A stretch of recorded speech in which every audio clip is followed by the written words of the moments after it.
almost have to disguise yourself a little bit more since they kind of know what your defense is?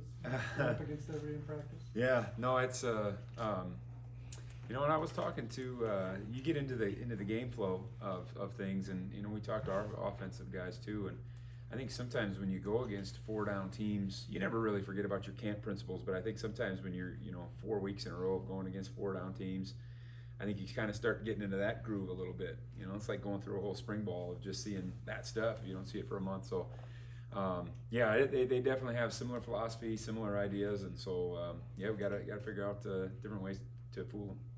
You've gone really fast, gone against teams that go really fast the last 2 weeks. Iowa State, not really that kind of mold. Does that present any different kind of challenges for you guys? Same challenge, different form, because you know, as Oklahoma and Texas Tech would do it with, as you said, just speed, getting up to the line and snapping the thing really fast. Iowa State doesn't do that, but a ton. They do it a little bit, but they do it with trade, shift, and motion. So it's not like they're going to just line up and give you, you know, 15 seconds to diagnose what they're in, and you know, every little nuance of it. They're going to move people, shift people around, and although the tempo might not be super fast, the pictures are going to change, and you're going to have to adapt to them really quickly. So it's very similar in that way. What do you see from Hunter Deckers, the quarterback? I think he's got a really good understanding of the offense. I think he is obviously somebody I think they feel very comfortable with. It seems like they've given him, you know, Brock Purdy was such a tremendous football player and had such good command of everything. It's hard to make a comparison to him, but I think he's certainly a guy that understands everything that they're doing. I don't see that they've changed a whole lot philosophically because they've had a change at that position, and so yeah, he's a really good football player.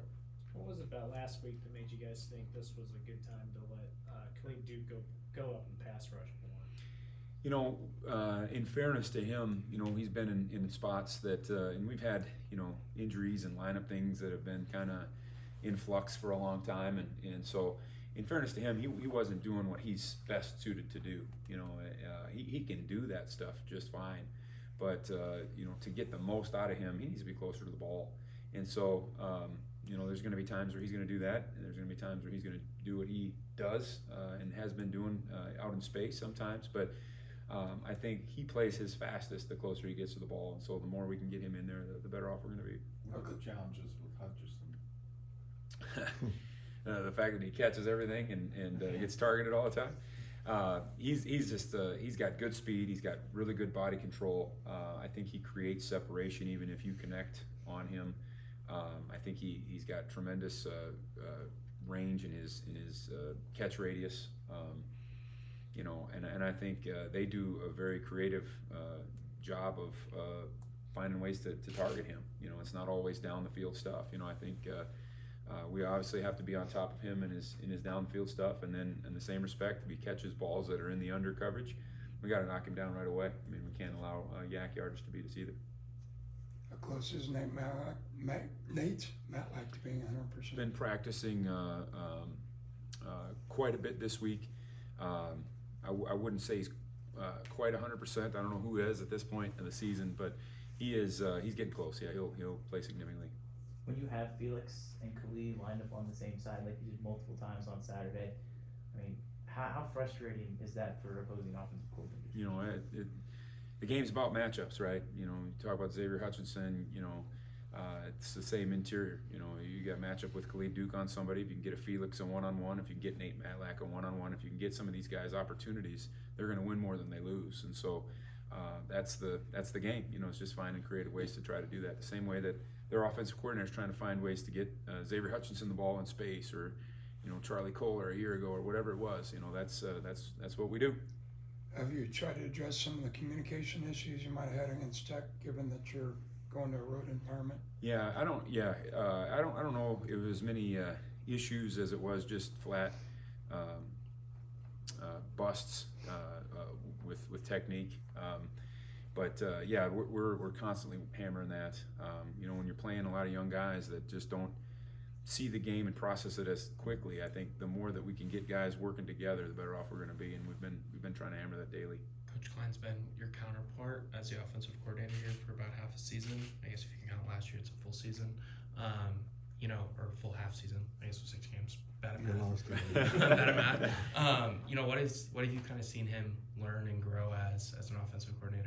It takes a while to get in your groove. You know, I know that, and he's starting to find his groove a little bit right now, and I think that's you know, once you get into your way and how you want to you know, manage a game, how you want to manage a week, how you want to anticipating issues before they arise and thinking about them on Tuesday, so you don't have to think about them on Saturday. You know, I think that's what the experience in this profession does, and he's doing an awesome job. What do you like about being on the field versus being in the booth? I think I just get a better pulse on the players, a little bit better. You know, as an example, last week, and you know, I think Coach Klanderman really challenged the guys at halftime, but I saw the same look in the middle of the second quarter. I think we were playing really good defense for a stretch there. I think through the first 27 plays, I think they had 48 yards or something like that. I mean, it was really good, and I think it's got to become a little bit. You know, I didn't see the same intensity at the end of the first half, and as a result, we gave up a idiotic field goal on a 2-minute drive and a long drive prior to that. And I think I could see that look in their eyes, and I just, you know, just having that finger on the pulse there to try to reignite that is something that you don't get when you're up in the sky.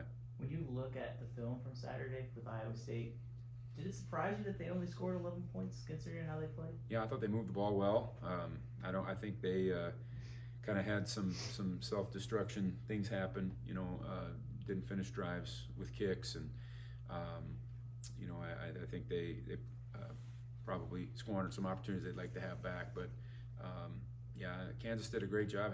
Hats off to them. But Iowa State's much better, I think, than what they showed on Saturday offensively. Deckers is a guy that's kind of had some ups and downs this season. What are you kind of seeing out of what he's shown? Yeah, I agree with you. I think he's, you know, probably a week ago he'd like to have some things back, but he's also on the flip side of that looked really good. You know, he looked really good against Ohio. He looked really good at times, I thought, against Iowa. So he's, you know, experience matters. You know, and he's getting into game 6 now too. So you know, he's getting better each week. They lost some guys who've been there for a really long time. How much has their offense changed without the quarterback and the running back you guys have gone up against? Yeah, I mean, Brees Hall is such a good player. Charlie Kohler, the three-headed monster of tight ends they had last year was as good as I can, you know, anywhere. I mean, those guys are phenomenal. And then Brock Purdy as a trigger man, just dealing cards out there. I thought that was as potent offensively and posed more matchup problems maybe than anybody else in the league for everybody. And you know, they're doing it now with different guys. I mean, they've got some talented guys. I think they're just probably in the middle of finding out what the roles are for those different guys. With a young first-year quarterback, as a defense play caller, do you always want to get after those guys a little bit more? I think you want to mix up your pictures, sure. I mean, I think you don't want to let that guy sit in there and be comfortable, you know, just doing what you do all the time and the stuff that he's practiced 100 times. I think you want to be able to change things on him a little bit, and I think we've got the ability to do that. Couple more, if anything. You guys have turned over the ball a lot at home.